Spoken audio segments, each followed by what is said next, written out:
Les TER, les lycées, la formation professionnelle, la recherche ou le développement économique, depuis leur création en 1986, les régions ont toutes les mêmes compétences, mais pas forcément la même façon de les exercer.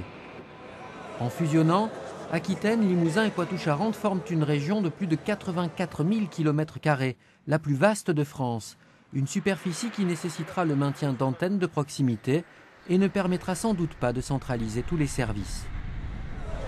La future grande région du Sud-Ouest devrait totaliser 7 900 agents territoriaux. Pour faire des économies, la mutualisation des moyens est inévitable. La pyramide des âges plaide pour un allègement progressif des effectifs par le non-remplacement des départs à la retraite, lent donc, mais sans douleur.